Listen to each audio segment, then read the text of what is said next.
Il y a donc eu une nouvelle attaque ukrainienne en profondeur sur le sol russe. Et oui, cette nuit, c'est Koursk qui a été visé. Plus précisément, un nouvel aéroport, Koursk-Vostochny, qui se trouve juste à l'extérieur de la ville, qui est elle-même située à environ 110 km sur le sol russe. C'est un aéroport civil, mais aussi militaire, où se trouvent encore une fois des avions de chasse russes Sukhoi utilisés contre l'Ukraine. Regardez.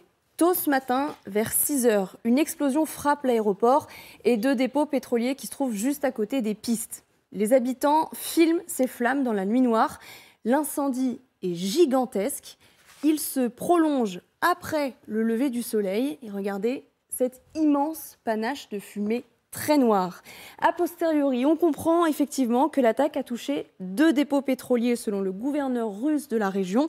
Ce sont ces deux cercles blancs ici entourés en orange que vous voyez sur cette photo satellite tout près de l'aéroport. Pas de victimes, mais c'est bien une nouvelle preuve, la troisième en 3 jours, que l'Ukraine peut frapper loin de sa frontière. Voilà, on n'est pas aussi loin que les frappes d'hier, jusqu'à 600 km, rappelons-le, jusqu'à 200 km de Moscou, mais enfin, on est à nouveau dans la profondeur.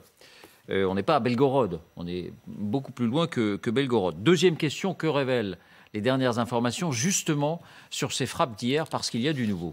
Elle révèle que les dégâts sont bien plus importants que les Russes n'ont voulu le reconnaître. C'est ce que montrent ces images publiées depuis tard hier soir. On le découvre en particulier sur cette base dans la région de Ryazan, à peu près 180 km de Moscou. Sur cette photo satellite, on réalise la puissance de l'impact avec cette importante tache noire que l'on aperçoit. Mais surtout, ces images prises au sol montrent qu'une partie de l'aile de cet avion a été comme arrachée, presque brûlée. Au passage, on aperçoit aussi ce camion situé à une vingtaine de mètres de l'impact, lui aussi sérieusement endommagé.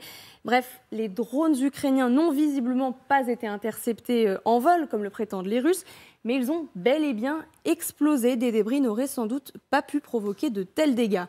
L'autre élément nouveau concerne la manière dont cette opération a été menée. Des forces spéciales ukrainiennes au sol se seraient infiltrées sur le territoire russe pour guider cette frappe de drone. C'est le très sérieux journal américain New York Times qui le révèle.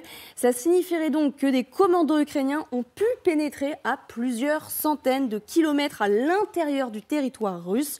Ces informations n'ont à ce stade été ni confirmées ni infirmées. Je vous laisserai sans doute en débattre. Faisons-le rapidement, on s'interrompt une seconde, parce que c'est une sacrée information. Ce n'est pas une information anodine. L'idée qu'un commando ukrainien ait pu entrer aussi loin en territoire russe. Alors c'est vrai que le New York Times, Fanny l'a dit, journal très sérieux, sort cette information. Depuis, il n'y a eu ni commentaire, ni confirmation, ni infirmation. On se trouve un peu avec cette information sur les bras, sans savoir comment l'appréhender. Est-ce que ça vous semble plausible, François? Ça me semble parfaitement plausible, puisqu'il y a déjà eu des opérations des forces spéciales ukrainiennes dans la profondeur du territoire russe. Aussi loin? Oui, dans la région de Bryansk, par exemple, qui est à peu près aussi loin que Ryazan, hein, pour situer. Ça, c'était, je crois, début avril ou à la mi-avril. La frontière est immense. Elle n'est pas surveillable au sens douanier du terme. Oui, bien sûr, il y a des commandos clandestins ou des gens des forces spéciales qui peuvent mener des opérations. Donc en soi, ça ne me surprend pas. Ce qui me surprend un peu davantage, c'est qu'ils se soient sentis obligés de compter sur ce type de commandos pour apparemment surveiller des bases aériennes qui sont déployées au vu et au su de tous les satellites d'observation de la planète. Visiblement, c'était pour guider ce drone qui n'a pas en lui-même le perfectionnement suffisant pour aller cibler... Le très sérieux New York Times, il n'est pas plus sérieux que d'autres journaux. Et comme dirait l'autre... Il n'y a pas de vache sacrée, alors? Il n'y a aucune vache sacrée, surtout dans des domaines où il est très facile d'affirmer et à peu près impossible d'infirmer. À cause de la nature même des opérations, le général connaît ça par cœur. Enfin, ça vous semble plausible? Ça me semble parfaitement plausible. Alors, est-ce que c'est un vrai tournant? Alors, attendez, on y vient, parce qu'on va voir la suite, mais simplement, parce que nous, encore une fois, qui ne connaissons rien à la guerre, l'idée que des commandos au sol puissent s'infiltrer aussi loin en territoire russe, ça nous semble être à nouveau quelque chose qui peut-être révèle la faiblesse de l'armée russe. Alors vous, général Gomard, je rappelle que vous avez dirigé les commandos, les forces spéciales françaises, dont c'était typiquement le genre de mission.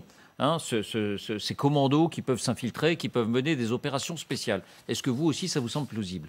Oui, c'est parfaitement plausible. C'est un territoire tellement vaste que ce n'est pas surveillé du tout. Et que dans les campagnes, je pense qu'à même à 50 km du front, en réalité, vous vous promenez sans aucun contrôle. Donc en fait, des gens qui parlent russe, qui peuvent se faire passer pour des Russes, qui circulent dans des véhicules, dans des petites camionnettes russes, vous allez jusqu'à proximité des aéroports. Ce qui m'étonne plus, c'est qu'il n'est pas fait plus souvent.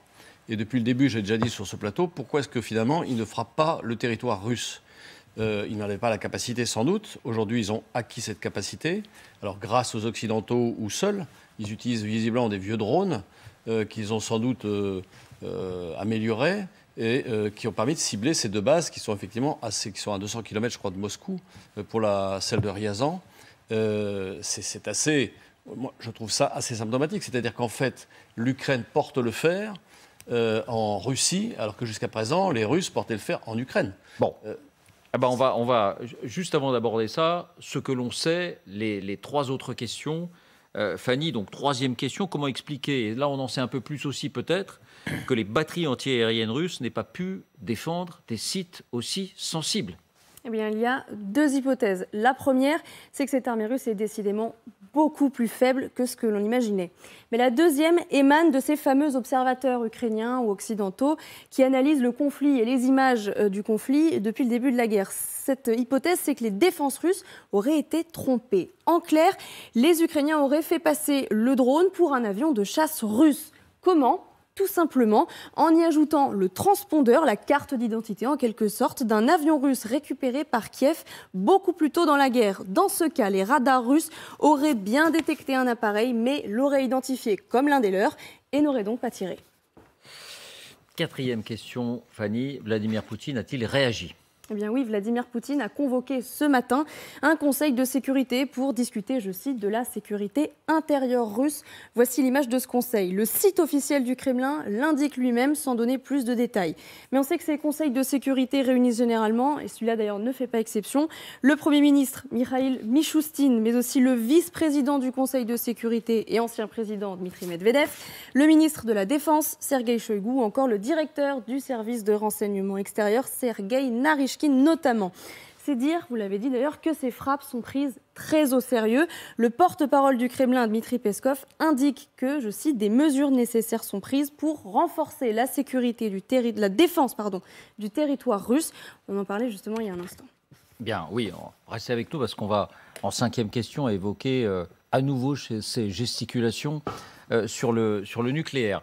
D'abord, François, le général Gomard, il y a un instant, disait oui, clairement, on peut dire que les Ukrainiens ont porté la guerre sur le territoire russe. Il y a donc un nouveau visage dans ce conflit. Oui, la nouveauté, c'est effectivement la profondeur des frappes. Ce ne sont pas tout à fait les premières. Il y avait déjà eu l'attaque contre la grande base aéronavale en Crimée pendant le mois d'août. Vous vous souviendrez, les Russes avaient attribué ça à un excès de tabagie, des gens qui fumaient imprudemment. Mais c'était la Crimée. C'était la Crimée. Territoire absolument. Historique russe. Là, il y a une quinzaine de jours, on en a parlé ici, l'attaque contre Novorossiysk, le port dont on ne comprenait pas très bien, notamment l'amiral qui était avec nous, ne comprenait pas plus que les non-marins, comment les Ukrainiens avaient pu parvenir jusque-là. C'était trop loin pour le faire par la voie de mer. Et on a peut-être là la réponse. À savoir le drone aérien à longue portée. Là, on est à 200 km de Moscou. Oui, mais ce n'est pas la distance par rapport à Moscou, c'est surtout la distance par rapport à l'Ukraine. La base de Engels, nommée du nom de Friedrich Engels, le grand partenaire de Karl Marx, la base de Engels est à 700 km de la frontière ukrainienne, donc c'est vraiment loin. Et la base d'Engels, comme celle de Ryazan, c'est la base d'attache des bombardiers ou de certains des bombardiers russes, notamment le Tupolev 95, qui portent les missiles de croisière qui sont utilisés pour une partie d'entre eux contre les villes ukrainiennes au cours des dernières semaines. Et notamment le choix d'Engels pour ça, parce que d'Engels, c'est vraiment une base stratégique dédiée pour ce genre d'opération. Et là, les Ukrainiens ont voulu bien marquer, tu me tapes avec tes engins, moi je tape tes engins là où ils se trouvent, et ça fait une différence militaire. Alors c'est ça la question que j'allais vous poser. Qu'est-ce que ça change dans cette guerre? Est-ce que ça change dans l'immédiat le rapport de force militaire? Les Tupolev 95, ils vont devoir se garer ailleurs. Ils vont devoir se garer plus loin. Ils vont faire moins de missions. Il faudra un temps d'adaptation pour pouvoir reconduire le même type de mission. Donc ça a un effet militaire et pas seulement un effet symbolique. C'est important. Le président Poutine et ses affidés est parfaitement rationnel en convoquant le Conseil national de sécurité. C'est un amoindrissement du potentiel offensif russe à porter contre la population ukrainienne, qui est aujourd'hui la principale cible de la Russie. Alors ça, c'est important, c'est un point important. Donc ça affaiblit effectivement l'armée russe. Vous êtes d'accord avec ça, Général Gomard? Ce que vient de souligner François Hesbourg, c'est-à-dire qu'il visait les bombardiers qui en fait étaient peu touchés par la défense solaire ukrainienne, parce qu'en fait ils tiraient depuis le ciel russe et non pas le ciel ukrainien. Donc là, on va les frapper chez eux, ces avions tiraient depuis le sol russe à très haute altitude, absolument, sans s'aventurer sur le territoire ukrainien. Absolument. Donc ils n'étaient pas, les Ukrainiens ne les tiraient pas. Donc là, ils les atteignent au sol directement. Et c'est-à-dire, c'est une belle opération militaire, en tous les cas, en termes d'opération spéciale, c'est plutôt bien joué. Jusqu'à présent, les Américains avaient retenu les Ukrainiens en ne leur délivrant pas d'armes capables d'aller frapper le sol russe. Or là, les Ukrainiens ont décidé, alors c'est pas la première fois, en effet, mais on va taper directement les bombardiers russes. C'est ça qui est assez fort. Question complémentaire, Christophe, est-ce que l'Ukraine va pouvoir multiplier ses attaques? Ça, c'est une vraie question. Est-ce qu'ils ont suffisamment de ces vieux drones capables de faire, on ne sait pas si c'est les vieux ou les tout neufs, mais... Oui, mais enfin, c'est loin. Il faut 1000 km. Donc, est-ce qu'ils ont cette capacité à aller, effectivement, frapper directement une base? Ça, c'est un point d'interrogation. C'est un point d'interrogation. En tout cas, 3 frappes en 24 heures. Claude Blanchemaison, pour vous, est-ce que c'est une nouvelle donne, tout simplement? Je crois que les Ukrainiens ont voulu en effet démontrer leur capacité technique, c'est-à-dire d'amélioration et de fabrication de drones qui sont finalement essentiellement ukrainiens ou purement ukrainiens, et avec les conséquences militaires qui viennent d'être exposées. Mais ils ont voulu aussi faire une démonstration politique. Je serais curieux de savoir à quel moment ils ont prévenu les Américains de leur opération. Je pense qu'ils les ont prévenus lorsque les drones étaient déjà partis, étaient en cours d'opération, parce que les Américains, effectivement, d'après ce qu'on sait de la politique américaine, les en auraient empêchés ou leur auraient déconseillé fortement d'aller taper des bases stratégiques dans la profondeur de la Russie. Craignant un engrenage, absolument. La fameuse escalade. Et c'est évidemment une escalade, c'est évidemment un tournant de la guerre, bien sûr, parce que ça veut dire que les Ukrainiens qui disent « Pourquoi est-ce qu'on nous empêche d'aller taper les gens qui nous bombardent ?» Effectivement, c'est vrai que c'est pas très logique. Les États-Unis, jusqu'à présent, avaient plus ou moins réussi à quelques débordements près qui ont été cités tout à l'heure, à les retenir. Maintenant, je pense qu'ils ont les moyens d'aller frapper éventuellement les bombardiers qui les bombardent et qu'ils vont le faire. Et du coup, je vous pose la question, pardonnez-moi, est-ce que vous redoutez cette escalade alors? Puisque les États-Unis, jusqu'à présent, ne voulaient pas entendre parler de telles frappes parce qu'ils craignaient l'escalade. Et à mon avis, les Américains sont mis devant le fait accompli. C'est un jeu assez subtil entre... Est-ce que vous la craignez, vous, cette escalade? On va voir ce qui s'est décidé au Conseil de sécurité, mais c'est un Conseil de sécurité congelé comme d'habitude, c'est-à-dire à distance. Oui, on n'imagine pas en France un conseil de défense à distance, enfin c'est absurde. Et on ne sait pas où est Poutine d'ailleurs, puisque ce bureau est reproduit en plusieurs exemplaires un peu partout en Russie. Il est peut-être en Oural, on ne sait pas où il est. Il est peut-être à Sotchi. Et il discute avec effectivement le Premier ministre et Medvedev. De la Défense. Et que peuvent-ils décider? C'est ça la question. Je pense que Poutine a une limite, effectivement, qu'il ne veut pas franchir, et il ne veut pas entrer en guerre avec les États-Unis, il ne veut pas entrer en Mais guerre. là, il n'y a pas d'armes américaines. Exactement, mais exactement. C'est pas grâce c'est très aux embarrassant. missiles américains qu'il y a ces bombardements. C'est extrêmement bien vu par les Ukrainiens, puisqu'il n'y a pas d'éléments américains là-dedans, que les Américains n'ont pas pu les retenir, et bon, voilà. Et donc, la réplique va être encore de matraquer les Ukrainiens, les villes ukrainiennes, un peu plus encore. Mais quoi d'autre? Que peuvent-ils faire d'autre? Puisque, dans le fond, il y a Donc, attendez, mais c'est important, pour... on a tort de sans cesse redouter l'escalade, parce que vous dites, l'escalade est déjà là. Quand on voit la Russie frapper massivement les civils, les infrastructures civiles, énergétiques notamment, l'escalade est déjà là. Elle est déjà là, mais en Ukraine. C'est-à-dire qu'il y a dans le fond un consensus pour maintenir cette guerre sur le territoire ukrainien. Oui. C'est effectivement la priorité des Américains, mais dans le fond, les Russes n'ont pas décidé de déborder le territoire ukrainien, et ils vont... Et là, il n'y aurait pas de raison de le faire. Ils vont vitrifier le territoire Encore ukrainien. Une fois, c'est des armes ils ukrainiennes. vont le vitrifier avec des moyens classiques, et j'espère pas avec d'autres moyens que les moyens Je donne classiques. la parole, François, mais votre sentiment à vous, Isabelle, Non, mais moi, sur cette nouvelle donne de la guerre, où est-ce qu'elle mène d'une certaine manière? Des dizaines, on peut considérer que du coup des dizaines de sites militaires russes sont désormais à portée des drones bombardiers de l'Ukraine, voire des commandos opérations spéciales. Où mène cette nouvelle donne? les Ukrainiens ont réussi à détourner l'interdiction américaine tout en respectant les exigences américaines. Donc c'est quand même assez bien vu. Ce type de frappe risque d'avoir un autre effet. C'est-à-dire que depuis le début de cette guerre, il y a quand même une partie des Russes, je ne parle pas de ceux qui ont quitté le pays, qui se sont enfuis, il y a une grande partie des Russes qui, en fait, jouent la politique de l'autruche et qui refusent de voir ce qui se passe.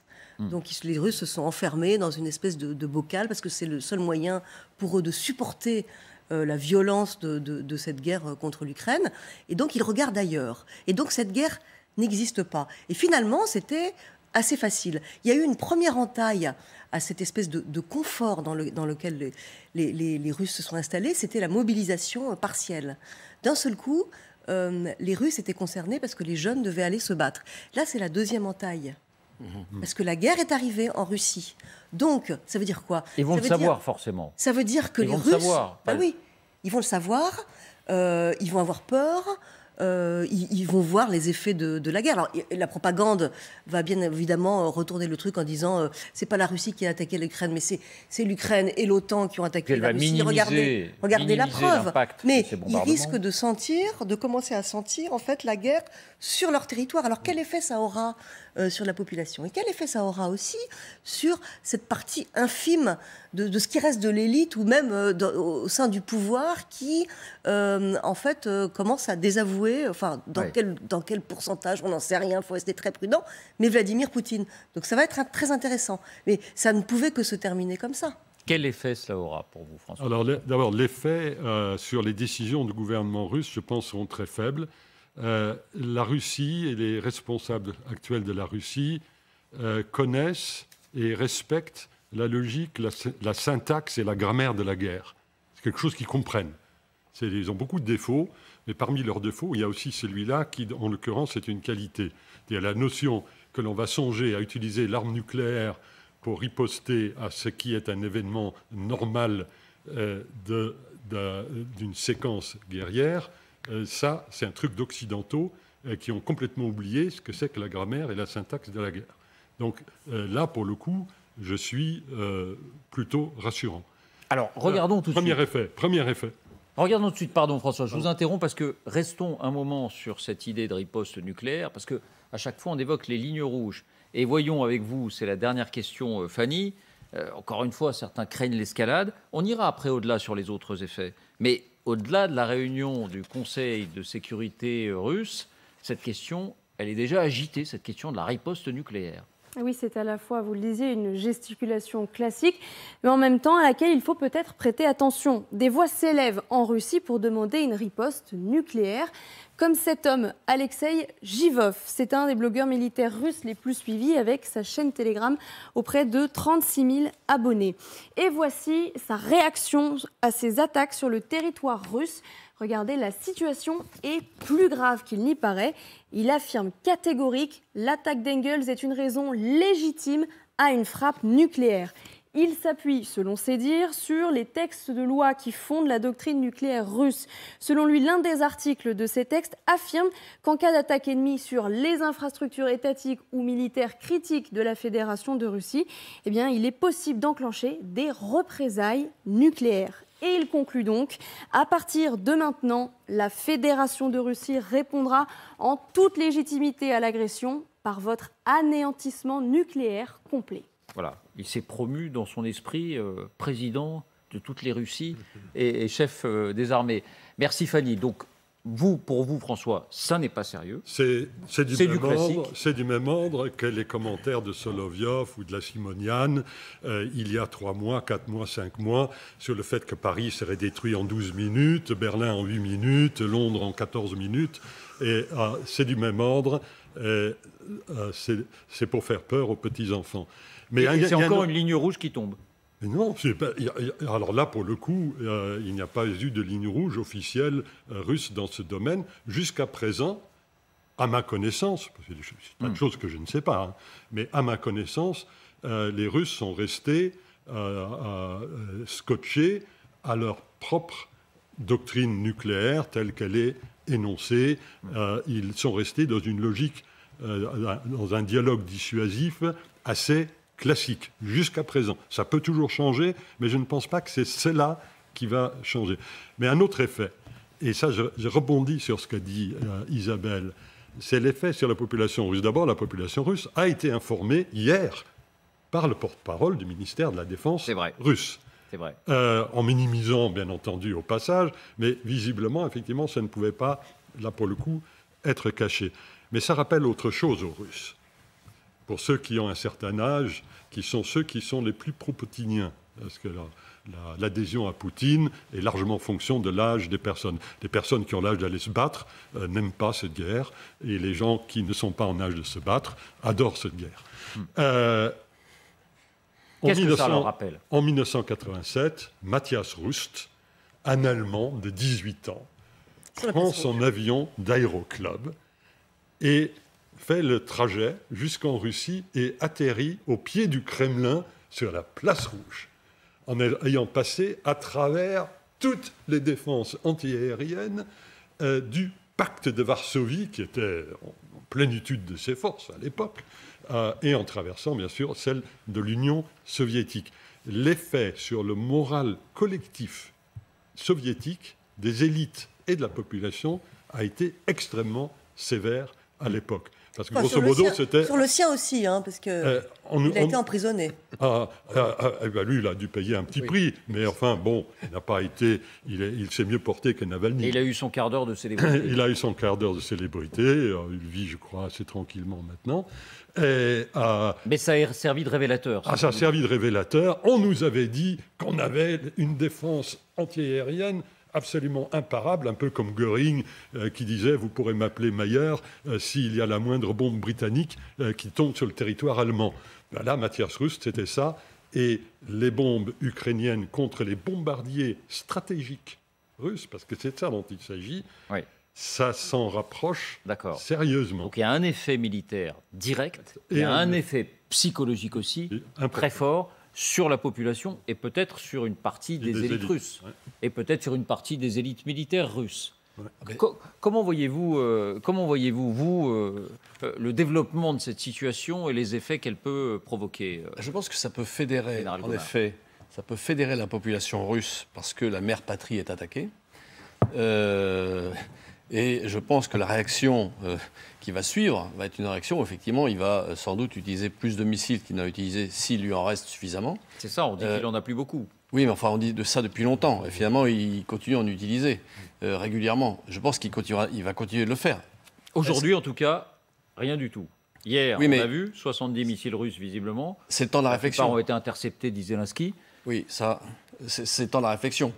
Parce qu'en fait, ils utilisent, les Russes ne sont pas fous, ils savent très bien qu'il y a des défenses, et ils utilisent sans doute des leurres ou des petits drones pour faire que les missiles, que les missiles antimissiles... Pardon, le réseau électrique n'est pas tombé en drapeau hier. Oui. Et il semblerait que les Ukrainiens aient remporté une victoire défensive inédite dans ce domaine particulier. Oui, mais alors, si je vous écoute bien, ça veut dire que les représailles nucléaires, on est d'accord, toujours la même chanson, la même gesticulation, essayer de faire peur aux opinions occidentales, d'accord, c'est écarté. Les autres représailles militaires, l'armée au sol, elle est incapable de faire plus que ce qu'elle fait aujourd'hui. On met le paquet à Bakhmout, côté russe, mais ça avance lentement. Ils vont peut-être, c'est ce à quoi les Ukrainiens se préparent, semble-t-il, prendre Bakhmout, mais ça n'est pas une ville stratégique, ce serait une ville symbolique, rien de plus, rien à voir avec Kherson, les défaites de Kherson, d'Izium ou de Liman qu'ils ont encaissées. Donc finalement, la Russie aujourd'hui n'a plus de moyens de riposte. C'est ce qu'on entend. Il a peu de cartes en main. Est-ce qu'il lui reste suffisamment de missiles pour aller frapper d'autres, non pas des cités, mais aller taper d'autres bases, d'autres, j'allais dire, centrales électriques, d'autres centrales d'énergie. Je pense si elle reconstitue son stock. Si elle reconstitue son stock. Mais je pense qu'il n'est quand même pas seul. C'est-à-dire que, bien sûr, il peut bénéficier de l'appui de la Chine, il a bénéficié de l'appui de l'Iran. Est-ce qu'il aura à nouveau des drones iraniens? Ça, je ne le sais pas. Est-ce qu'il bénéficie de missiles nord-coréens? C'est possible. Donc, en fait, il a quand même des capacités et il lui reste des capacités. On voit la Russie comme ayant perdu. Pour moi, la Russie n'a pas encore perdu. C'est un territoire tellement vaste. Et derrière, la Chine... Elle peut gagner du temps, tenter de se reconstituer, mais dans l'immédiat... On a du mal à imaginer ce que peut être la riposte. On peut dire que Poutine a perdu, ça. C'est à peu près... on voit mal comment il pourrait sortir vainqueur. Voilà, on peut dire qu'il a perdu. On ne sait pas à quelle échéance, mais la Russie n'a pas encore perdu. Elle a encore d'ailleurs des alliés potentiels. Mais sur le nucléaire, il y a quand même un truc important pour moi, c'est que la Chine, qui depuis le début de ce conflit est du côté russe, soit de manière tacite, soit de manière parfois un petit peu plus enthousiaste, ça dépend des sujets.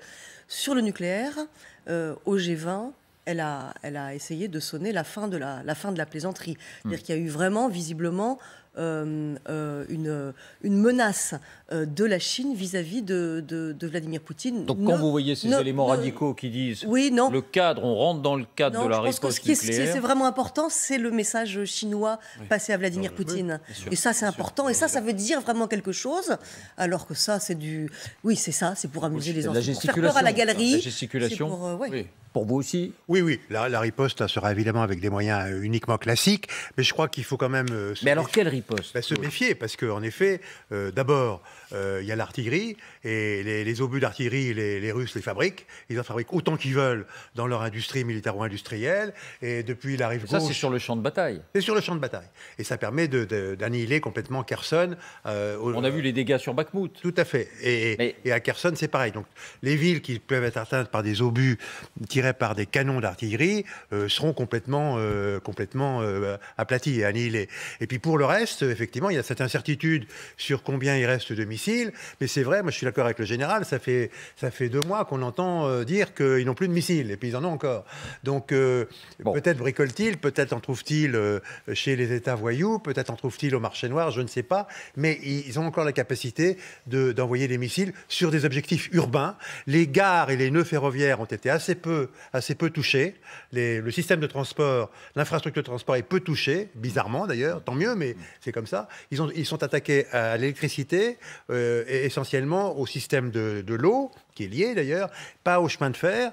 Et je crois qu'il reste encore pas mal d'objectifs civils, malheureusement, ils pourraient être attaqués. Bon, mais dernier point, François, on raisonne un peu en escalier, mais dans la mesure où ils ont désormais les moyens techniques pour frapper en profondeur. La Russie a des moyens très limités de riposte. Et le nucléaire, c'est de la gesticulation. Est-ce que les Ukrainiens ne vont pas être tentés de s'enhardir et de taper d'autres objectifs que des objectifs strictement militaires? Je ne dis pas qu'ils vont chercher à taper des civils. Les Ukrainiens mettront un point d'honneur à ne pas ressembler à ce que font les Russes, mais d'intimidation des dirigeants russes, par exemple. Les moyens à la disposition des Ukrainiens sont quand même relativement rares. les engins que vous avez vus sur votre écran, c'est un véritable musée des horreurs de la guerre froide.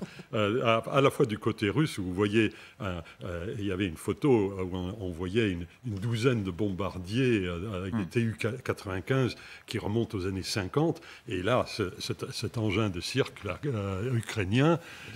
c'est du rafistolage. C'est un V2, en fait. Oui, c'est un croisement, une sorte d'hybride entre un V1 et un V2. C'est les trucs qui remontent à Mathusalem. Donc, ils ne vont pas vraiment les gaspiller. Et effectivement, il y a la crainte, je pense fondée, de ne pas, entre guillemets, trop fâcher les Américains. Il ne faut pas mettre en péril l'acheminement des armements, des munitions dont l'Ukraine est dépendante. Et donc, il ne faut pas défriser, si j'ose dire, les Américains plus que cela. Ce que je crains davantage, vous utilisez le mot enhardir, c'est que du côté russe, la situation n'est effectivement pas satisfaisante. Donc, vous allez... Elle est humiliante. Elle est humiliante, comme diraient certains, mais du fait de M. Poutine lui-même. Et je pense que la tentation doit être forte d'élargir le champ de la lutte, sabotage en mer Baltique, sabotage contre des câbles de transfert de données, des choses qui font très très mal aux Occidentaux, mais qui ne sont pas aisément justiciable comme élément d'escalade du côté occidental. Depuis que cette guerre a menacé, j'ai pu ne pas trop me tromper dans mes analyses, parce que j'arrive non pas à me mettre dans la tête de M. Poutine, ça j'en serais incapable, et si j'en étais capable, je serais probablement très malheureux. Mais c'est la capacité d'essayer de me mettre à sa place au plan stratégique. Au plan stratégique, je pense qu'il serait assez logique pour lui de chercher à élargir le champ de la lutte à peu près de la façon que je viens de noter, parce que l'hiver va quand même être long. On est au début décembre, et il va falloir pour les Russes tenir jusqu'au printemps pour avoir peut-être un début de récupération de capacités offensives sur le terrain. Bien. Est-ce une